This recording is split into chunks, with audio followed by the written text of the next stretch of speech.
कहानी की starting master of safe competition के फाइनल राउंड से होती है, जहाँ पे जैसे ही कंपटीशन खत्म होता है वैसे ही रिपोर्टर चारों तरफ से कहानी की फीमेल लीड लिन को घेर लेती हैं और उससे पूछने लगते हैं कि आखिर वो इतने बड़े लेवल पे चोरी कैसे कर सकती है। क्या उसे बिल्कुल भी डर नहीं है कि इतने बड़े लेवल पे चोरी करने की वजह से उसका करियर पूरी तरीके से बर्बाद हो सकता है।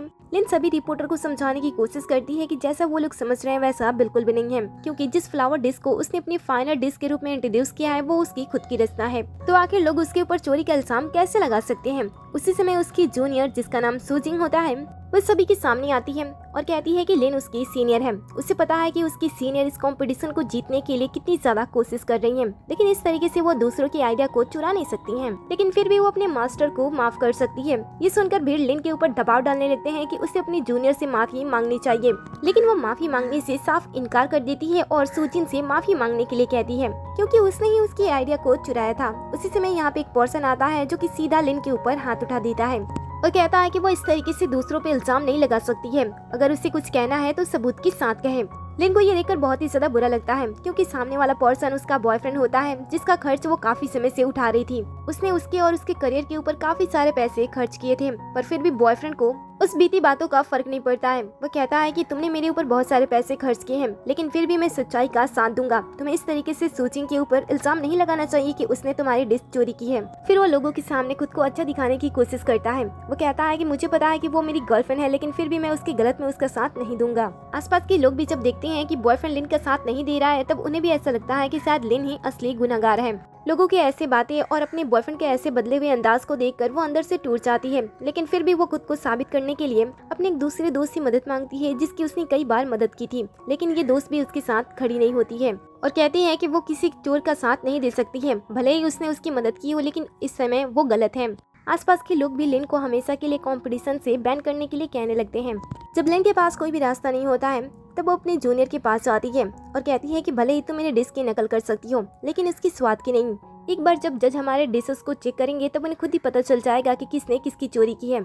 अब ये सुनकर जो जूनियर होती है वो मन ही मन घबराने लगती है। वो तुरंत ही भीड़ में खड़े एक पर्सन को इशारा करती है और वो पर्सन सीधा चाकू लेकर आगे बढ़ता है और सबके सामने लिन के ऊपर हमला कर देता है, जिससे लोगों के बीच में अफरा तफरी मच जाती है और सभी भागने लगते हैं। कोई भी लिन की मदद नहीं करता है और इस तरीके से झूठे आरोप के साथ लिन वहीं भी अपना दम तोड़ देती है, लेकिन मरने के टाइम उसे अफसोस होता है कि वो ऐसे इल्जाम के साथ मर रही है। उसे अपने आप को साबित करने का भी मौका नहीं मिला, लेकिन अगले ही पल जब उसकी आंखें खुलती है तब वो कंपटीशन स्टार्ट होने से पहले खुद को पाती है, जहाँ पे होस्ट सभी को याद दिला रहे होते हैं कि थोड़ी ही देर के अंदर कंपटीशन स्टार्ट हो जाएगा, इसीलिए सभी लोग अपनी सामग्री चूरने के लिए तैयार हो जाएं। ये सुनते ही लिन को समझ में आ जाता है कि उसका फिर से रीबर्थ हुआ है। उसी समय उसके पास से उसका बॉयफ्रेंड गुजरता है और उसे याद दिलाता है कि वो उसके साथ प्रतियोगिता में भाग नहीं ले सकता है, इसके बजाय वो उसकी जूनियर का साथ देगा, क्योंकि वो तो पहले से मजबूत है और उसकी जूनियर कमजोर है, इसलिए वो उसका साथ देगा, इसीलिए वो कोई भी हंगामा ना करे। ये सुनकर तो लिन को अंदर ही अंदर काफी गुस्सा आता है, लेकिन दूसरी जिंदगी मिलने के बाद वो अपना सारा ध्यान खुद पे देती है, ना कि किसी अरे गहरे पर्सन पे।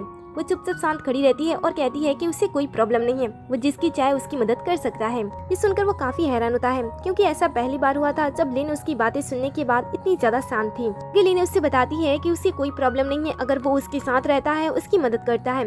इनफैक्ट अगर वो उसे छोड़कर उसके साथ अपना रिलेशन स्टार्ट भी करता है तो उसे कोई भी फर्क नहीं पड़ता है। ऐसा कहते हुए वो उसके साथ ब्रेकअप कर लेती है। ये सुनकर तो बॉयफ्रेंड काफी हैरान होता है, लेकिन उससे ज्यादा हैरान जूनियर होती है। वो सोचती है कि आखिर इन दोनों के रिलेशन के बारे में लिन को कैसे पता चला होगा, पर फिर भी वो अच्छा जूनियर बनने का दिखावा करती है और लिन के पास जाती है। वो कहती है कि सिस्टर ऐसा बिल्कुल भी नहीं है, अगर आप चाहती हो तो मैं आपके बॉयफ्रेंड को वापस से आपकी टीम में भेज सकती हूँ। लिन कहती है कि फेंका हुआ कचरा मुझे वापस लेने का कोई शौक नहीं है, अगर तुम उसे रखना चाहती हो तो रख सकती हो, मुझे कोई प्रॉब्लम नहीं है। बॉयफ्रेंड पूछता है कि उसके कहने का मतलब क्या है, तब लिन अपना गुस्सा दबाती नहीं है, बल्कि जोरदार अपने बॉयफ्रेंड के ऊपर थप्पड़ लगा देती है। थप्पड़ खाकर वो तो शांत हो जाता है, लेकिन जूनियर उछलने लगती है और लिन से पूछती है कि आखिर वो उसके ऊपर हाथ कैसे उठा सकती है। लिन सोचती नहीं है और उसके ऊपर भी हाथ उठा देती है। दोनों को थप्पड़ मारने के बाद लिन कहती है कि अब मुझे फाइनली अच्छा महसूस हो रहा है। वैसे एक कुत्ते को एक कुत्ते के साथ ही रहना चाहिए, तुम दोनों एक परफेक्ट जोड़ी हो, तुम दोनों को एक दूसरे के साथ ही रहना चाहिए।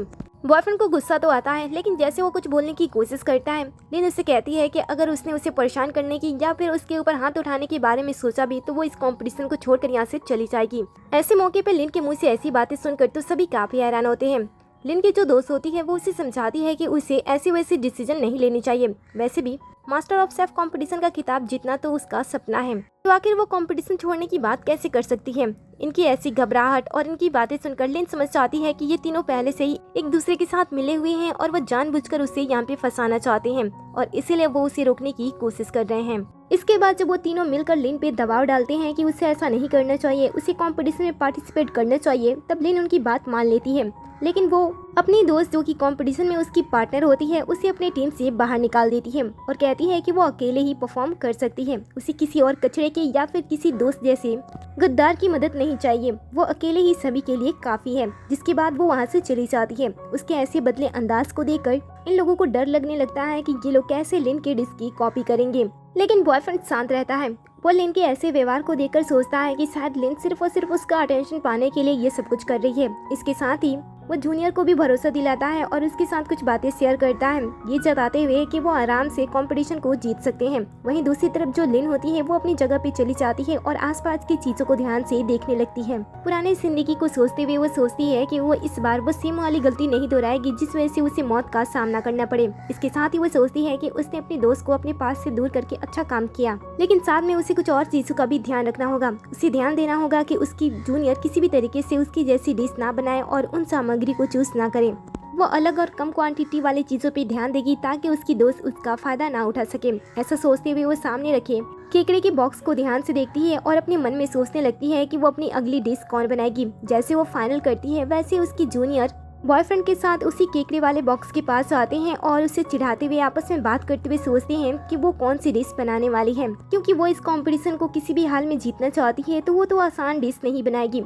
फिर बात करते करते जूनियर सेम उसी डिश का नाम लेती है जिसे लिन अपने मन में बनाने के बारे में सोच रही थी। ये सुनकर तो लिन को बड़ा ही गुस्सा आता है। ऊपर से जो जूनियर होती है वो उसे चिढ़ाते हुए कहती है कि मैं इस डिश को बनाने के लिए जा रही हूँ, कहीं आप मेरी जैसे डिश तो नहीं बनाने के बारे में सोच रही हो ना। लिन को गुस्सा तो आता है लेकिन शांत होकर वो कहती है कि उससे टेंशन लेने की कोई जरूरत नहीं है क्योंकि वो ऐसी डिश बिल्कुल भी नहीं बनाएगी। इसके बाद वो सामने रखी फिश को देखने लगती है और मन ही मन उस फिश से कोई डिश बनाने के बारे में सोच रही होती है। उसी समय उसकी जूनियर भी वापस से उस फिश के पास चली जाती है और वो भी फिश से ही कोई डिश बनाने के बारे में बात करने लगती है। उसे इस तरीके से बार बार अपनी डिश को बदलते हुए और तेज आवाज में बात करते हुए लिन समझ आती है कि जूनियर उसके सामने ये सब कुछ जानबूझकर कर रही है। असल में वो ये सारी चीज इसलिए कर रही होती है ताकि उसे पता चल सके कि लिन आखिर बनाने क्या वाली है, ताकि वो उसकी आराम से नकल कर सके। इसीलिए वो उसके पास आती है और उसे पूछती भी है कि वो क्या बनाने वाली है। ये सुनकर तो लिन को बड़ा ही गुस्सा आता है। वो कहती है कि तुम कोई जज नहीं हो जिसे मुझे रिपोर्ट देना होगा कि मुझे क्या बनाना है। ये देखकर बॉयफ्रेंड गुस्सा होता है और उसे तमीज से बात करने के लिए कहता है। जूनियर भी उसे शांत करती है और कहती है कि इसमें उसकी खुद की गलती है, उसे नहीं पूछना चाहिए था कि लिन क्या बनाने वाली है। वैसे भी वो लोग कंपटीशन में परफॉर्म करने वाले हैं तो लोगों को अपनी सामग्री चुराना ये तो नॉर्मल बात है। ये सुनकर बॉयफ्रेंड कहता है कि लेकिन तुम बाकियों से बहुत ही ज्यादा अच्छी हो, तुम बहुत ही ज्यादा अच्छी हो कि तुम अपनी सामग्री और क्या बनाने वाली हो वो सभी को बता रही हो। तुम्हें तो डर भी नहीं है कि कोई तुम्हारे डिशेस की कॉपी कर सकता है। जूनियर कहती है कि वो तो पाक कला की देवी है, आखिर वो मेरे डिशेस की चोरी कैसे कर सकती है, और वैसे भी मैं तो एक आम इंसान हूँ, आखिर दीदी मेरी चोरी कैसे कर सकती है। ये सुनकर लिन कहती है कि तुमने अपने बारे में सही कहा कि तुम एक आम इंसान हो और तुम्हारे डिश की चोरी कौन ही करेगा, इसलिए मेरे सामने से हट जाओ नहीं तो फिर से थप्पड़ पड़ने लगेंगे तो तुम्हें यहाँ से निकलने का मौका भी नहीं मिलेगा। ये सुनकर वो दोनों गुस्सा हो जाते हैं और वहाँ से चले जाते हैं। उनके जाने के बाद लिन थोड़ी सी शांत रहती है। उसे पता होता है कि वो लोग जानबूझकर यहाँ पे आए थे, उसे उकसाने की कोशिश कर रहे थे, उसके डिश के बारे में जानने की कोशिश कर रहे थे, लेकिन साथ ही वो सोच रही थी कि जो डिश उसने अपने आप से रेडी किया था आखिर उस डिशेस के बारे में उसकी जूनियर को कैसे पता हो सकता है। बट फिलहाल लिन इस बारे में ज्यादा सोचती नहीं है क्योंकि 1 मिनट के अंदर कंपटीशन स्टार्ट हो जाता है। होस्ट सामने आते हैं, कंपटीशन स्टार्ट करते हुए सभी का वेलकम करते हैं और साथ ही कंपटीशन के बड़े जजेस का स्वागत करते हैं जो कि एक बहुत ही बड़े कंपनी के चेयरमैन एंड वाइस चेयरमैन होते हैं। सबके आ जाने के बाद कंपटीशन के बारे में सभी को बताया जाता है कि इस कंपटीशन को 3 भागों में बांटा गया है। इट मींस की कंपटीशन में 3 राउंड होने वाले हैं। पहला राउंड होगा जिसमें आपके डिशेस को आपको इस तरीके से रेडी करना होगा जिसका स्वाद भी अनोखा हो और साथ ही उसकी प्लेटिंग मतलब कि जिस तरीके से आप उसे प्रेजेंट करते हैं वो भी खूबसूरत तरीके से डिजाइन किया हो। मतलब है कि पहले राउंड का विजेता वही शेफ होगा जिसकी डिश देखने में सुंदर होगी और साथ ही खाने में भी सुंदर होगी। थोड़ी देर के अंदर फाइनली कंपटीशन स्टार्ट हो जाता है। होस्ट लिन के पास आता है और उसे पूछता है कि क्या आप बता सकते हो कि आज आप क्या बनाने वाले हो। ये सुनकर लिन बताती है कि आज वो पहले राउंड में क्लाउड डियर चिकन बनाने वाली है। ये सुनते ही जूनियर भी अजीब से बर्ताव करने लगती है और कहती है कि वो भी सेम यही डिश बनाने वाली थी, तो क्या लिन उसकी नकल करने वाली है। ये सुनकर लिन कहती है कि तुम्हें अपने आप पे बहुत ही ज्यादा भरोसा है, अभी तो राउंड स्टार्ट हुआ है, देखते हैं कि कौन जल्दी से इस डिश को कंप्लीट करता है। इसके बाद वो अपना डिश बनाना स्टार्ट कर देती है। लिन और जूनियर दोनों ही एक साथ चिकन उठाती हैं और उसे अपनी स्टाइल में कट करना स्टार्ट कर देती हैं। दोनों की कटिंग स्किल काफी ज्यादा अच्छी होती है। जजेस उनकी कट स्किल से काफी इम्प्रेस होते हैं और उनकी तारीफ भी करते हैं। लेकिन थोड़ी ही देर के अंदर लिन अपनी स्पीड बहुत ही ज्यादा फास्ट कर देती है। वो जूनियर से कई गुना फास्ट तरीके से कट कर रही होती है और वो जूनियर से काफी आगे भी होती है। ये देखते ही जूनियर तुरंत ही उसके ऊपर कॉपी का इल्जाम लगाने लगती है। ये सुनने के बाद लिन शांत नहीं रहती है, बल्कि पलटवार करती है और कहती है कि मेरे ऊपर कुछ भी इल्जाम लगाने से अच्छा है कि तुम अपनी कटिंग स्किल पे ध्यान दो, ना कि मुझ पे। ऐसा कहते हुए वो अपनी चीजों को अपने खुद से कवर कर देती है और अपनी डिश बनाने लगती है, जिस वजह से जूनियर उसे देख नहीं पाती है और उसकी कॉपी नहीं कर पा रही होती है।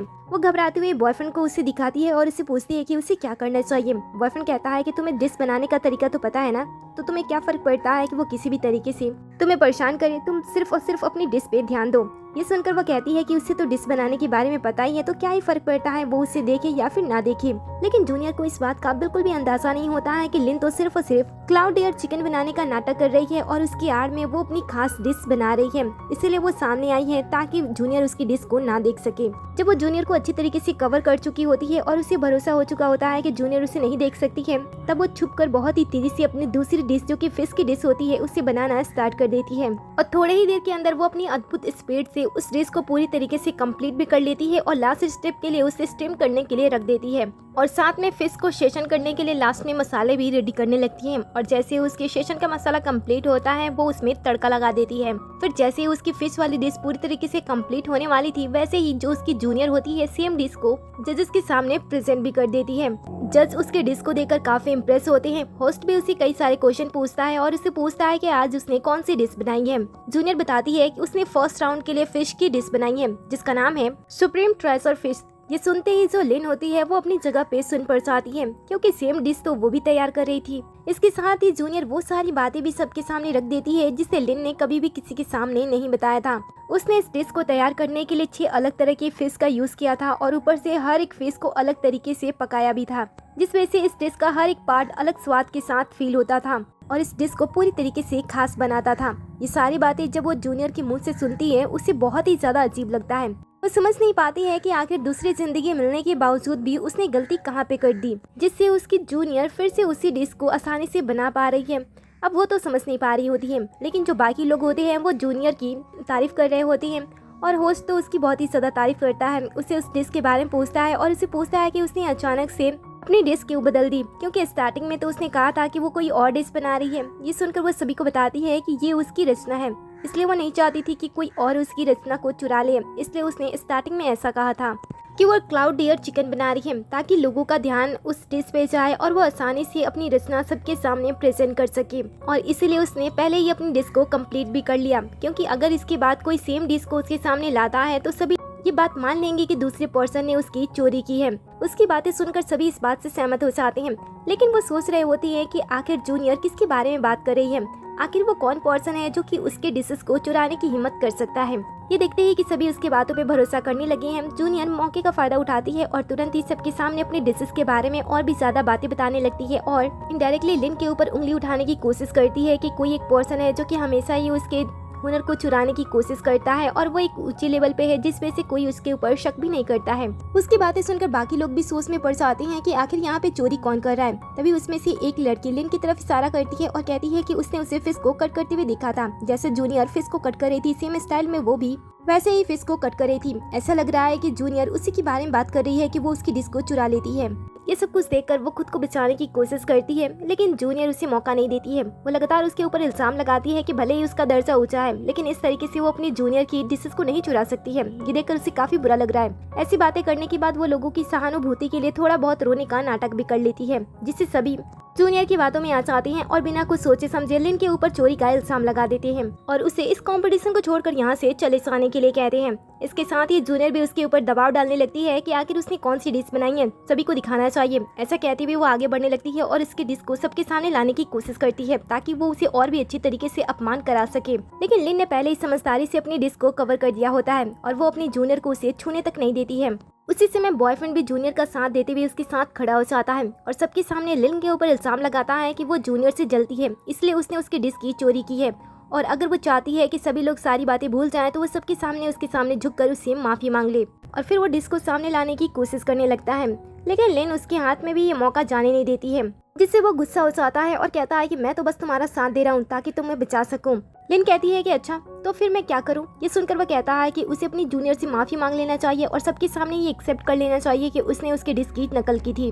लिन कहती है कि अच्छा ऐसी बात है, लेकिन मैं इस बात को बिल्कुल भी नहीं मानने वाली हूँ कि मैंने किसी भी चीज की चोरी की थी। मैंने चोरी नहीं किया था। ये सुनकर ऑडियंस उसके ऊपर गुस्सा करने लगती है, लेकिन वो शांत रहती है और सबको उससे दूर हो जाने के लिए कहती है। साथ ही वो अपने बॉयफ्रेंड और जूनियर को वार्न करती है कि वो लोग उसके कुकिंग समय को बर्बाद कर रहे हैं। अभी कंपटीशन पूरी तरीके से खत्म नहीं हुआ है, इसलिए अच्छा होगा कि वो लोग वहाँ से चले जाएं, नहीं तो वो उनके ऊपर कंप्लेन कर सकती है। ये सुनने के बाद बॉयफ्रेंड को बड़ा ही गुस्सा आता है, इसलिए वो शांति से वहाँ से जाता नहीं है बल्कि तमाशा करने लगता है। वो सबके सामने खुद को लिन के बॉयफ्रेंड के रूप में इंट्रोड्यूस करता है और साथ ही उसके ऊपर इल्जाम लगाता है कि उसने सबके सामने चोरी करने की कोशिश की थी, इसलिए वो उसके साथ सारे रिश्ते नाते तोड़ आए क्योंकि वो ऐसी बेशरम लड़की के साथ नहीं रहना चाहता है। साथ ही जो बच्ची कुची कसर होती है वो जूनियर पूरी कर देती है और कहती है कि ऐसे लोगों को कंपटीशन से पूरी तरीके से बैन कर देना चाहिए। ये सुनकर सभी उनके तरफ से बोलना स्टार्ट कर देते हैं, लेकिन लिन फिर भी शांत रहती है। वो कहती है कि वो खुद को साबित कर देगी कि उसने किसी की भी चोरी नहीं की थी। ऐसा कहते हुए वो अपने इतने से मेहनत से बनाए गए डिस्क को सीधा कूड़ेदान में फेंक देती है, जिसे देखकर जजेस एंड नेटिजन काफी हैरान होते हैं क्योंकि इस मौके पे आखिरी समय पे खुद के डिस्क को इस तरीके से बर्बाद कर देना खुद को बर्बाद करने जैसा था। लेकिन डिस्क को फेंकने के बाद लिन के अंदर पहले से भी ज्यादा कॉन्फिडेंस आता है। वो कहती है कि अगर मैं इस डिस्क को ऐसे ही प्रेजेंट करती हूँ तो मेरे ऊपर चोरी का इल्जाम लग जाएगा, इसीलिए मेरे ऊपर लगने वाली चोरी के इल्जाम को पूरी तरीके से हटाने के लिए सबसे बेस्ट तरीका है कि मैं अपनी अनोखे स्टाइल को सबके सामने प्रेजेंट करूँ, ताकि मैं अपनी काबिलियत और सच्चाई सबके सामने साबित कर सकूँ कि मुझे किसी और के डिस्क की नकल करने की कोई जरूरत नहीं है, क्योंकि जूनियर ने पहले अपने डिस्क को कंप्लीट किया था और इस मौके पे अगर मैं अपनी सेम डिस्क को यहाँ पे प्रेजेंट करती हूँ तो मेरे ऊपर तो चोरी का इल्जाम लगेगा ही लगेगा। इसलिए मुझे साबित करने के लिए कुछ ना कुछ तो करना ही होगा। इसकी बातें सुनकर जो बड़े कंपनी के चेयरमैन एंड वाइस चेयरमैन होती हैं उन्हें इसकी बातें सही लगती हैं। होस्ट भी लिन का साथ देता है और कहता है कि आपके अंदर बहुत ही ज्यादा आत्मविश्वास भरा हुआ है, लेकिन अब आपके पास सिर्फ 2 मिनट से भी कम समय बचा हुआ है, तो देखते हैं कि आप अपनी प्रतिभा कैसे साबित करती हो। ये सुनकर तो जूनियर मन ही मन मुस्कुराने लगती है और उसे कहती है कि अब तो तुम्हारे पास सिर्फ 2 ही मिनट बचा है, क्या ही कर लोगी। आसपास के लोग भी सोच रहे होते हैं कि 2 मिनट में ही क्या ही कर सकती है, लेकिन लिन के पास खुद का आइडिया होता है जो वो 2 मिनट में करने वाली थी। वो सबको पूरी तरीके से हैरान करने के लिए काफी था। वो लोगों से बात करने में अपना समय बर्बाद नहीं करती है और सीधा एक चम्मच उठाती है और टोफू को कट लगाना स्टार्ट कर देती है। उसकी कटिंग स्किल देखकर सभी उसका मजाक उड़ाने लगते हैं, क्योंकि जिस तरीके से वो टोफू की कटिंग सिर्फ और सिर्फ एक चम्मच से कर रही थी वो उनके समझ से बाहर थी और वो लोग उसे बेवकूफ समझकर उसके ऊपर हंस रहे होते हैं। यहाँ मौजूद लगभग 90% से ज्यादातर लोगों ने लिन को पहले ही हारा हुआ समझ लिया होता है, इसलिए वो उसके हारने का इंतजार कर रहे होते हैं और लगातार उसका मजाक उड़ा रहे होते हैं। लेकिन लिन अपना ध्यान पूरी तरीके से अपनी डिश पे रखती है। कुछ समय के बाद वो अपनी सूझबूझ का इस्तेमाल करते हुए अपनी डिश सभी के सामने प्रेजेंट करती है। जैसे उसकी डिश सामने आती है, बड़े जज तो उसकी डिश को देखकर सीधा अपने सीट से खड़े हो जाते हैं, क्योंकि उसने टोफू से जिस डिश को तैयार किया था जो कि बुद्धा की तरह दिखाई दे रहा था, जिसमें ना सिर्फ आकर्षण भरा पड़ा था बल्कि वो चमक भी रहा था। एक पल में ही डिश को देखने के बाद लोगों का नजरिया लिन की तरफ से बदल जाता है, क्योंकि इस डिश को उन्होंने अपनी पूरी लाइफ में पहली बार देखा था। चेयरमैन तो खुद खड़े होकर उसकी तारीफ करते हैं। इसके साथ ही होस्ट भी उस डिश के बारे में पूरे लोगों को अच्छी तरीके से बताने लगता है कि ये डिश तो वाकई में बहुत ही ज्यादा सुंदर दिखाई दे रही है, जिसमें से उसकी चमक अभी तक कम नहीं हुई है। वाइस चेयरमैन भी लिन के डिश की तारीफ कर रही होती हैं और अब उन्हें समझ में आ रहा था कि जिस तरीके से वो डिश को तैयार कर रही थी, असल में वो डिश को कितनी खास बनाना चाहती थी। वो उसके तरीके से पूरी तरीके से इम्प्रेस हो चुकी होती हैं और वो समझ गई होती हैं कि जिन कोई आम लड़की नहीं है। उन्होंने उसके हुनर को पहचान लिया होता है, जिस वजह से वो उस डिश को चखने के लिए थोड़ा सा भी वेट नहीं कर पाती हैं और खुद ही चलकर उस डिश के पास जाते हैं और फिर से उसकी तारीफ करने लगते हैं। इसके साथ ही जब वो उसके डिशेस को चखते हैं तब वो डिश जितनी ज्यादा शांत और सिंपल दिखाई दे रही होती है, वो स्वाद में उतनी ही ज्यादा टेस्टी होती है। इसलिए दोनों बड़े जज उसकी टेस्ट एंड डिजाइन से पूरी तरीके से सेटिस्फाई होते हैं और उसे इस कंपटीशन का विजेता घोषित कर देते हैं।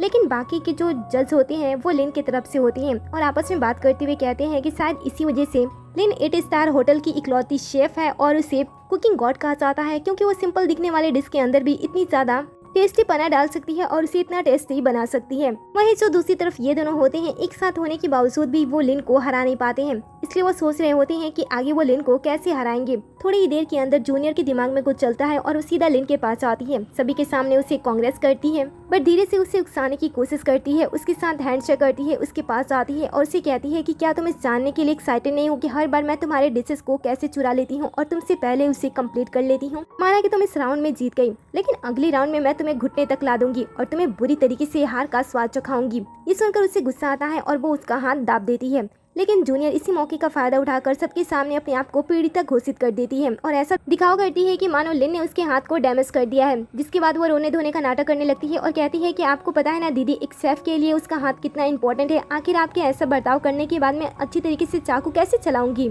ये सुनते ही लोग जो कि थोड़ी देर पहले लिन की सराहना कर रहे थे वो उसके ऊपर उंगली उठाने लगते हैं कि वो कितनी ज्यादा गंदी है, कंपटीशन जीतने के लिए कुछ भी कर सकती है। बॉयफ्रेंड उसे वार्न करने की कोशिश करता है, लेकिन लिन उसे सीरियसली बिल्कुल ही नहीं लेती है। थोड़ी ही देर के अंदर सेकंड राउंड स्टार्ट हो जाता है।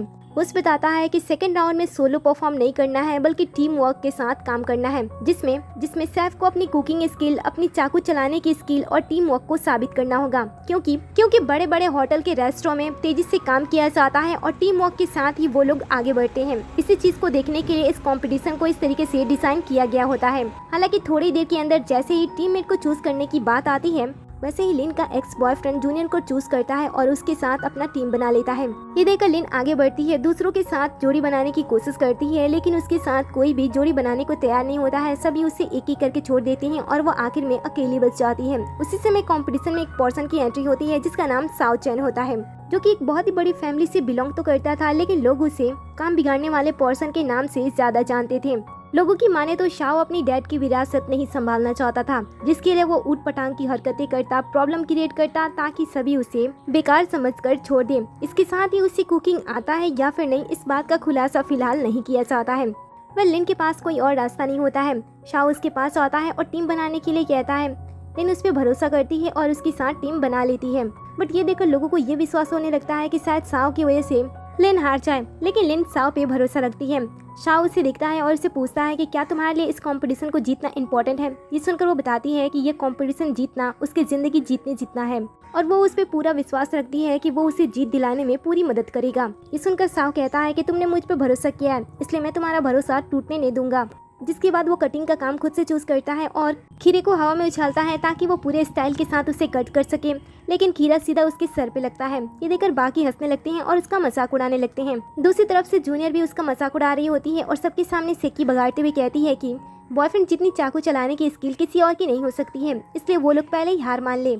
इसके बाद बॉयफ्रेंड अपनी कटिंग स्किल स्टार्ट करता है। सच में उसकी कटिंग स्किल काफ़ी अच्छी होती है। इसके साथ ही वो हवा में भी खीरा को बहुत ही अच्छी तरीके से कट करता है और एक साथ 2 चाकू का यूज़ करता है और हवा में पूरी स्टाइल के साथ खीरे को काटता है और सलाद का डिजाइन प्लेट में बनने लगता है। उसकी ये प्रतिभा देखकर सभी उसे इम्प्रेस हो जाती हैं और इसके बारे में बात करने लगते हैं। बातों बातों में उन्हें पता चलता है कि ये लड़का तो कुकिंग में जितना ज़्यादा माहिर है, उससे कई गुना ज़्यादा वो मार्शल आर्ट में भी अच्छा है, इसलिए वो इतनी अच्छी तरीके से परफॉर्म कर रहा है। लोगों की तारीफें सुनकर बॉयफ्रेंड को काफ़ी अच्छा लगता है। जैसे वो अपनी कटिंग स्किल कंप्लीट करने वाला होता है, वैसे वो लिन को मजाक का श्रेय बनाने के लिए आखिरी का जो पार्ट होता है खीरे का, वो सीधा उसके सर पे मारता है।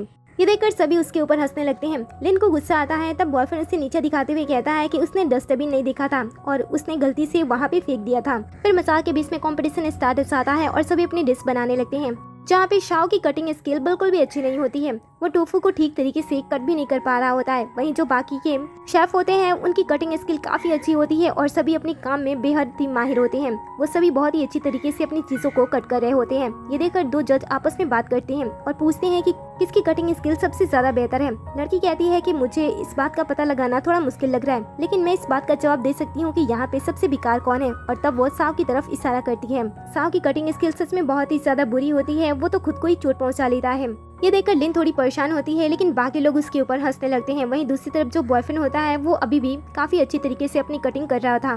थोड़ी देर के बाद लगभग अपनी सभी चीजों को कट करने के बाद वो अपने फेस को कट करता है, वो भी मैजिक तरीके से, और थोड़ी ही देर के अंदर वो उसे बहुत ही फ्रेश तरीके से कट भी कर लेता है।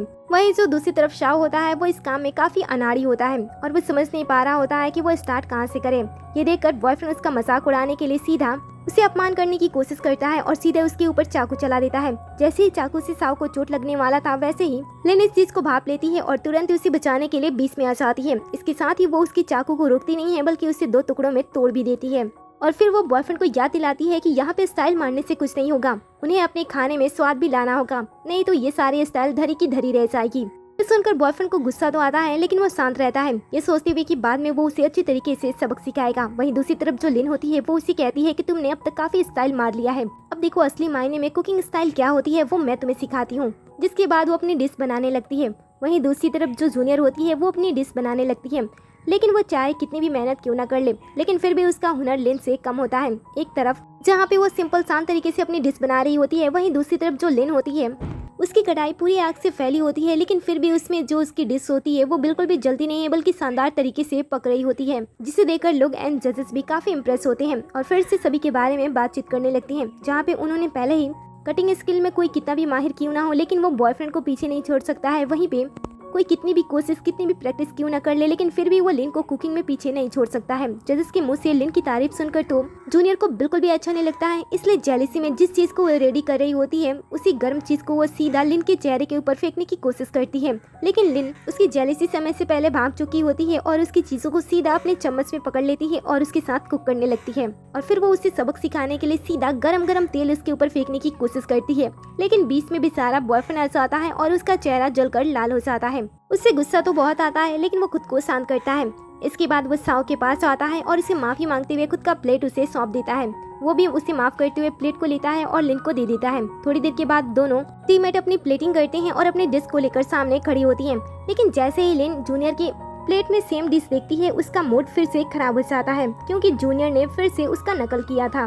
उससे बहुत ही ज्यादा गुस्सा तो आ रहा होता है, लेकिन उसे अपने आप पे विश्वास होता है कि उसके स्वाद को उसकी जूनियर कभी भी नहीं चुरा सकती है, इसलिए वो उसे वैसे ही प्रेजेंट करती है। कुछ समय के बाद सभी शेफ अपने एक से बढ़ के एक कई सारे डिशेस को सामने लाते हैं। जजेस भी उनके डिश को देखकर काफी खुश होते हैं, क्योंकि ये जो डिश थी वो न सिर्फ देखने में बेहतरीन थी बल्कि स्वाद में भी उतनी ही ज्यादा अच्छी थी और प्लेटिंग तो शानदार तरीके से की गई थी। धीरे धीरे सभी जजेस आगे बढ़ते हैं सभी डिश को चेक करते हुए, और आखिर में उन्हें 2 सेम डिश दिखाई देती है। ये देखकर उन्हें काफी गुस्सा आता है।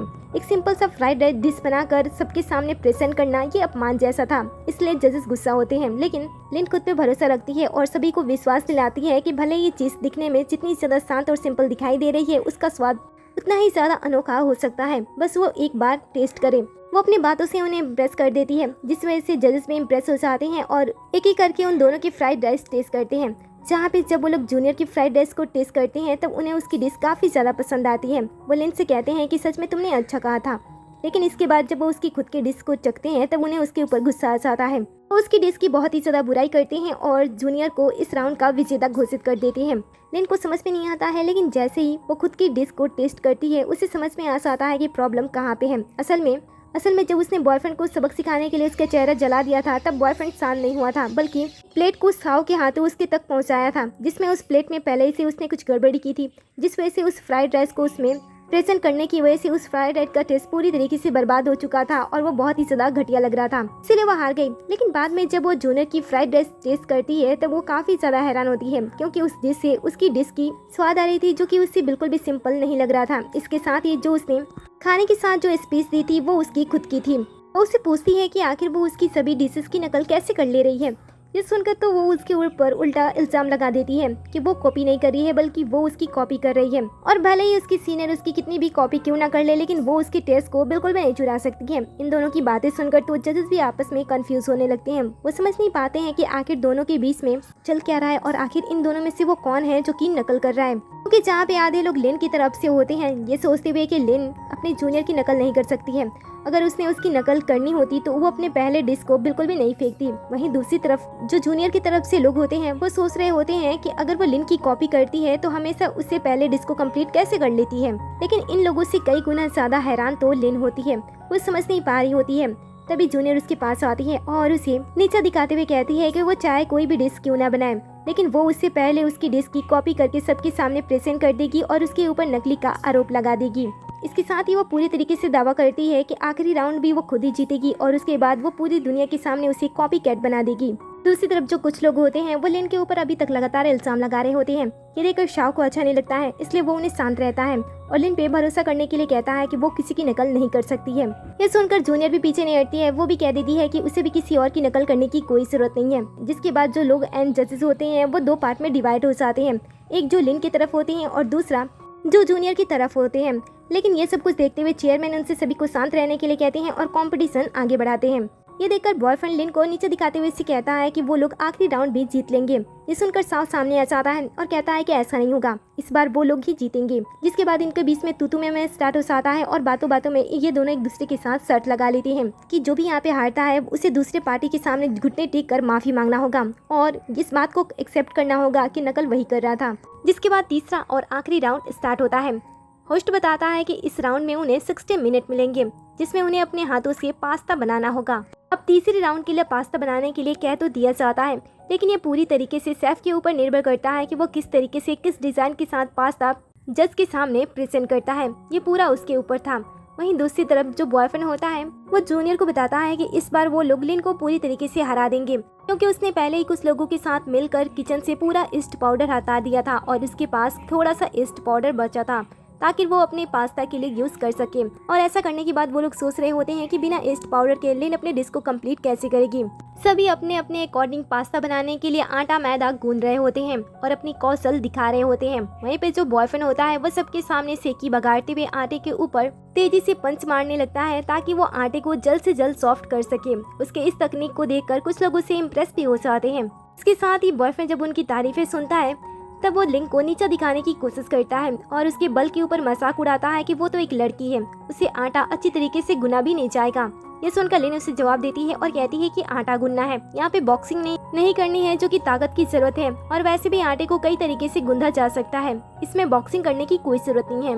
बॉयफ्रेंड उस पर ज्यादा ध्यान नहीं देता है, वो अपने आटे गूंदने पे ध्यान देता है और कुछ समय के बाद उसे हवा में उछालने के बाद चाकू की मदद से छोटे छोटे टुकड़ों में उसे काट देता है, जिससे लोग इम्प्रेस हो जाते हैं। लेकिन वो फिर से अपनी कौशल दिखाता है और अपने हुनर का यूज करते हुए थोड़ी देर के अंदर उस लोहे को संतरे की तरह स्टाइल कर देता है, यहाँ तक कि वो उसके कलर को भी चेंज कर चुका होता है, जिसे देखकर लोग काफी इम्प्रेस होते हैं। तब जूनियर बताती है कि उसने इस चीज की 10 सालों से प्रैक्टिस की है, जिस वजह से वो इस चीज में इतना ज्यादा माहिर है। लोग ये सुनकर उसकी और भी ज्यादा तारीफ करने लगते हैं। लेकिन ये देखने के बाद हल्का सा मुस्कुराती है और अपने काम पे ध्यान देने लगती है। वहीं दूसरी तरफ वो अपने हुनर का प्रदर्शन किए जा रहा होता है और एक से बढ़ के एक चीजें बनाकर लोगों के सामने लाता है और आखिर में तो वो बहुत ही शानदार तरीके से आटे से डिजाइन बनाता है और उसे पानी में रखने के बाद जब उस पे कुछ सॉसेस डालता है तब वो मछली की तरह साइन करने लगती है।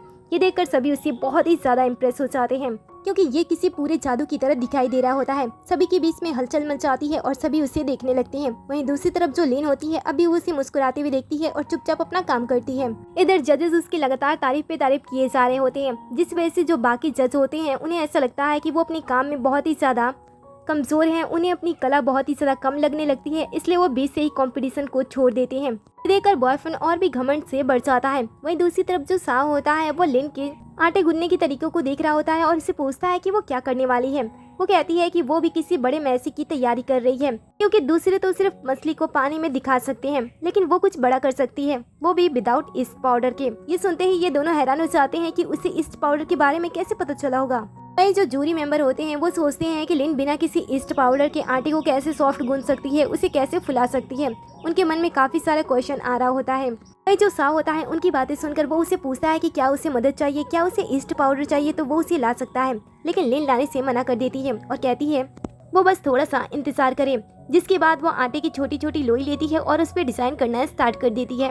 ये देखकर लोग उसे कॉपी कैट कहने लगते हैं, क्योंकि थोड़ी देर पहले इसी तरीके से बॉयफ्रेंड ने भी अपनी चीज को कंप्लीट किया था। सभी उसे लगातार कॉपी कैट कह रहे होते हैं। इधर से ये दोनों भी उसे डिमोटिवेट करने की कोशिश कर रहे होते हैं। साव भी उसे पूछ रहा होता है कि वो क्या कर रही है, क्या वो फिर से अपनी इमेज बर्बाद करने की कोशिश कर रही है। लिन कहती है कि मैं कोई मरी हुई मछली थोड़ी ना बना रही हूँ, बस तुम शांत रहो और देखो कि मैं क्या कर रही हूँ। इस समय सभी के मन में काफी सारे क्वेश्चन चल रहे होते हैं। सभी कंफ्यूज होते हैं कि आगे आखिर क्या होने वाला है, कौन जीतने वाला है। वहीं दूसरी तरफ जो जज होते हैं उन्होंने तो पहले ही फैसला कर लिया होता है कि कौन जीतने वाला है। वो आगे बढ़ के जूनियर और बॉयफ्रेंड को विजेता घोषित करने वाले थे। उसी समय लिन उन्हें रोक देती है और बताती है कि उसकी डिश कंप्लीट हो चुकी है। जैसे ही बॉयफ्रेंड उसके प्लेट में पड़ी हुई फिशेस देखता है वो उसका मजाक उड़ाने के लिए उसके पास जाने लगता है, क्योंकि वो फिश दिखने में बहुत ही ज्यादा सिंपल दिखाई दे रही थी। वो कहता है कि भले ही तुम मेरी मछली की नकल कर सकती हो, लेकिन पानी में उसे उस तरीके से जीवित थोड़ी ना कर सकती हो। ये सारी चीजें मेरे दिमाग से आती है, इसलिए मेरे पास है, इसलिए नकल करना छोड़ दो। ये सुनकर जजेस भी उसका मजाक उड़ाने लगते हैं और उस पे हंसने लगते हैं। इसके साथ ही वो उसके फिश का मजाक उड़ा रहे होते हैं कि दिखने में उसकी फिश कितनी ज्यादा अगली बदसूरत दिखाई दे रही है, ये तो खाने का भी मन नहीं करेगा। ये सुनकर जूनियर काफी ज्यादा खुश होती है, क्योंकि वो लिन को ऐसे ही देखना चाहती थी। अब इस बार के इंसिडेंट से तो सभी लिन को कॉपी कैट मान ही लेते हैं। वो वो मान लेते हैं कि स्टार्टिंग से ही लिन कॉपी कर रही थी और सभी का अटेंशन पाने के लिए वो सब कुछ कर रही थी। उसके अंदर अपना हुनर कुछ भी नहीं है।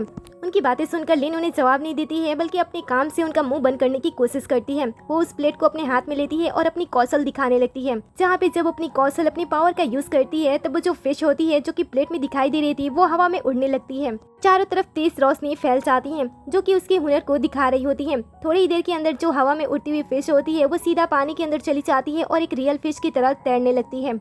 इसे देखकर यहाँ पे मौजूद सारे के सारे पर्सन बहुत ही ज्यादा खुश हो जाते हैं और थोड़ी ही देर के अंदर उनका जजमेंट पूरी तरीके से बदल जाता है। वहीं दूसरी तरफ बॉयफ्रेंड इस बात से पूरी तरीके से हैरान होता है और जूनियर से कहता है कि ऐसा नहीं होना चाहिए। जूनियर भी बहुत ही ज्यादा गुस्सा हो जाती है और बॉयफ्रेंड के ऊपर हाथ उठा देती है और इस पे गुस्सा करते हुए कहती है, क्या तुमने मुझसे ये नहीं कहा था कि इस डिश को कंप्लीट करने के लिए ईस्ट पाउडर बहुत ही ज्यादा इंपॉर्टेंट है, तो आखिर वो उसकी फिश कैसे पानी में तैर सकती है। बॉयफ्रेंड कहता है कि मुझे नहीं पता, लेकिन उसकी रेसिपी में तो ऐसा कुछ भी नहीं लिखा था। उनकी बातें सुनकर लिन मुस्कुराती है और फिर उनके पास आती है और कहती है कि ऐसा इसलिए है क्योंकि मैंने जानबूझकर वो सब कुछ किया था। मैंने अपनी रेसिपी में इसे जरूर शामिल किया था कि इस डिश के लिए ईस्ट पाउडर सबसे ज्यादा इंपॉर्टेंट है, लेकिन कुछ समय के बाद कुछ गलतियों को नोटिस करने के बाद मुझे पता चला कि ईस्ट पाउडर तो इस डिश के लिए बिल्कुल भी जरूरी नहीं है, बल्कि ईस्ट पाउडर के बिना तो ये डिश अद्भुत हो जाएगी। इसलिए मैंने बाद में रेसिपी चेंज नहीं की थी। ये सुनकर तो बॉयफ्रेंड को गुस्सा आता है कि लिन ने उसके ही जाल में उसे फंसा दिया। वो उसे मारने की कोशिश तो करता है, लेकिन उल्टा उसे ही थप्पड़ खाना पड़ता है। फिर वो बॉयफ्रेंड से कहती है कि तुम्हें क्या लगता है कि उस लड़की की नजर में तुम कुछ भी हो? बिना मेरी रेसिपी चुराए तुम उसके सामने कुछ भी नहीं हो। कुछ समय पहले उसने तुम्हें थप्पड़ भी मारा था, याद है ना क्यों खाया था? ये सुनते ही जूनियर बॉयफ्रेंड को अपने साथ पीछे लेकर जाती है और कहती है कि फूड डालना बंद करो। इसके बाद वो उसके साथ थोड़ी देर के अंदर सभी चीजें सेटल कर लेती है और कहती है कि फिलहाल के लिए हमें उसे खत्म करना होगा, क्योंकि हमारा मकसद उसके साथ उलझने में नहीं, उसे बर्बाद करने में है। ये सुनकर वो कहता है कि ठीक है, भले ही उसने बहुत कुछ किया हो, लेकिन फिर भी हम उसे हरा सकते हैं, क्योंकि हमारे पास अभी भी आखिरी मौका बचा है। फिर वो अजीब मुस्कान के साथ साव की तरफ देखते हैं। थोड़ी देर के बाद जो लिन होती है वो अपनी डिश तैयार करने के बाद जजेस के पास उसे भेजती है टेस्ट करने के लिए, और साव डिश को टेस्ट करने के लिए जजेस के पास लेकर जाता है, जिससे जब उसे पीते हैं तो वो शांत हो जाते हैं। ये देखते ही जूनियर समझ आती है कि उसका काम हो गया है। वो लिन की तरफ देखती है और कहती है कि स्टाइल मारना ही सब कुछ नहीं होता है, खाने का स्वाद भी अच्छा होना चाहिए, जिससे मैं तो बिगाड़ चुकी हूँ। फिर वो उसके पास आती है और बताती है कि साव उसका स्पाई है, जिसे उसने जानबूझकर उसके पास भेजा था ताकि वो उसे पास से भी बर्बाद कर सके। इसके बाद वो साव से पूछती है कि उसने क्या किया, तब वो बताता है कि उसने चुपके से सूप को बर्बाद कर दिया था। फिर बॉयफ्रेंड आगे बढ़ता है और अपना सूप जजेस को देता है टेस्ट करने के लिए। जजेस उसके सूप को पीते हैं और उसकी तारीफ करते हैं। ये सुनने के बाद वो काफी खुश होता है। फिर लिन के पास आता है और कहता है कि अब तुम्हें अपनी गलती मान लेनी चाहिए और सबके सामने नकली का जो खिताब है उसे ले लेना चाहिए और घुटने टेक कर सबके सामने हमसे माफी भी मांग लेनी चाहिए, ताकि तुम यहाँ से आसानी से जा सको। इस क्षण लिन पूरी तरीके से बेबस होती है और वह साव की तरफ देखती है। जूनियर भी उसके पास आती है और उसके ऊपर इल्जाम लगाती है कि उसने स्टार्टिंग में तो बहुत कहा था कि उसने चोरी नहीं की है, लेकिन फिलहाल सच्चाई का पता सबको लग चुका है, इसलिए उसे सबसे माफी मांग लेनी चाहिए। और फिर वो भीड़ में बैठे कुछ लोगों की तरफ इशारा करती है। वो भी इस बात पे दबाव डालने लगते हैं कि उसे माफी मांगना होगा। फिर वो पूरे आत्मविश्वास से लिन से कहती है कि देखो, चारों तरफ मेरे ही लोग हैं, इसलिए तुम्हें हारना ही होगा, आसानी से माफी मांग लो। लिन के पास अब कोई भी रास्ता नहीं बचता है। वो बेसहारा होकर सभी को देखती है और इसे पता चलता है कि दूसरा मौका मिलने के बावजूद भी वो अपनी जिंदगी नहीं बदल सकती है। लेकिन वो शाव को देखती है और कहती है कि तुमने ऐसा क्यों किया। अब इसके पास कोई भी रास्ता नहीं होता है, इसलिए वो घुटने टेकने के लिए नीचे बैठने लगती है। तभी शाह उसे रुकता है और सबके सामने इन दोनों के ऊपर इल्जाम लगाता है कि इन दोनों ने यहाँ के कई सारे लोगों को पैसे दिए थे।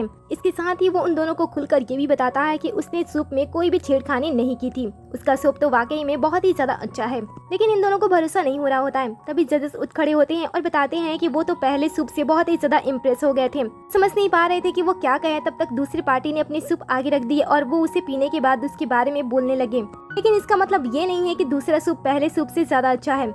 इनका सूप सबसे ज्यादा बेहतर था और वो लोग उसे पूरे नंबर देने वाले हैं। जिसके बाद इन दोनों को भी डांट लगती है और सारी सच्चाई धीरे धीरे सामने आ जाती है। और फिर जो जज होते हैं वो लिन को यहाँ का विजेता घोषित कर देते हैं, क्योंकि उसने 2 राउंड जीता था। इसके साथ ही उसने एक भी बार बेईमानी नहीं की थी। लिन को इस कंपटीशन को जीतने के बाद सभी बहुत ही ज्यादा खुश होते हैं।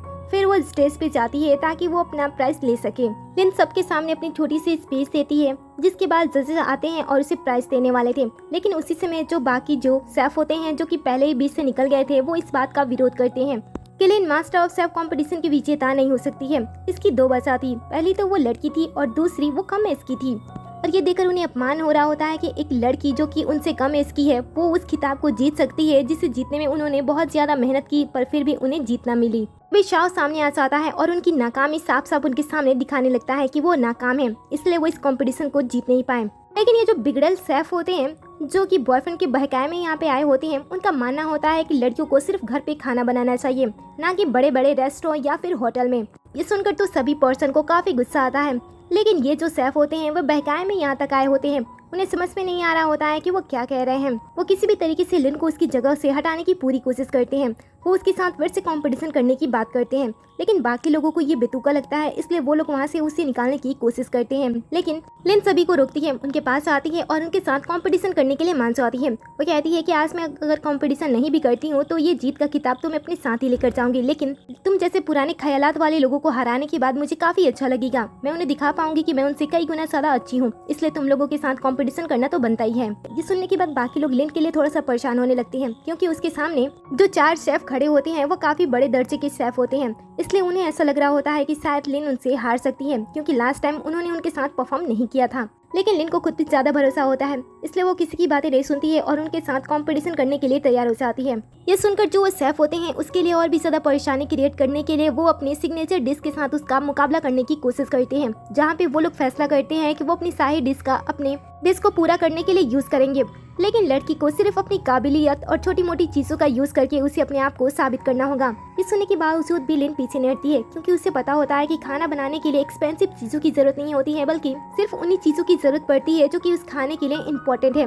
महंगा या फिर सस्ता से फर्क नहीं पड़ता है। थोड़ी देर के अंदर कंपटीशन स्टार्ट हो जाता है, जहाँ पे चारों शेफ अपनी अपनी सिग्नेचर डिश बना रहे होते हैं। वहीं पे जो लिन होती है वो अकेले ही उन चारों का मुकाबला करते हुए उनके जैसे ही एक साथ वो भी पूरी 4 डिश बना रही होती है, और उसकी स्पीड इन लोगों से कई गुना ज्यादा फास्ट होती है। जहाँ पे ये लोग सिर्फ एक ही डिश पे ध्यान दे रहे होते हैं, वहीं पे वो उन्हें सिर्फ देखते हुए उनकी सिग्नेचर डिश को उनसे भी कई गुना ज्यादा फास्ट तरीके से बना रही होती है, जिसे देखकर दूसरी तरफ से जूनियर एंड बॉयफ्रेंड को टेंशन होने लगता है कि वो इस बार भी जीत ना जाए। इसीलिए जो बॉयफ्रेंड होता है उसके रास्ते में कांटे बनने का काम करने के लिए सीधा चाकू को निकालता है ताकि वो उसकी डिश को खराब कर सके। लेकिन साओ इस चीज को देख लेता है और तुरंत ही उसके प्लान में उसे फेल कर देता है। ये देखकर बॉयफ्रेंड फिर से कोशिश करता है, लेकिन साओ उसे फिर से हरा देता है, जिससे बॉयफ्रेंड को गुस्सा आता है और इस बार वो नारियल फेंक कर उसे रास्ते से हटाने की कोशिश करता है। लेकिन साओ हटता नहीं है, बल्कि इस बार वो नारियल का यूज करते हुए सीधा जूनियर के सर पे मारता है, जिससे उसका दिमाग सही हो जाता है और चोट लगने की वजह से वो सीधा बॉयफ्रेंड के ऊपर हाथ उठाती है कि वो शांति से खड़ा रहे। वहीं जो लिन होती है ये देखकर शाओ का शुक्रिया अदा करती है और फिर से अपनी डिश पे अपना ध्यान लगा देती है। वो एक साथ 2 डिश तैयार कर रही होती है, वो एक साथ 4 डिश को हैंडल कर रही होती है। कुछ समय पे वो डिजाइन बनाती है, कुछ समय पे वो चीजों को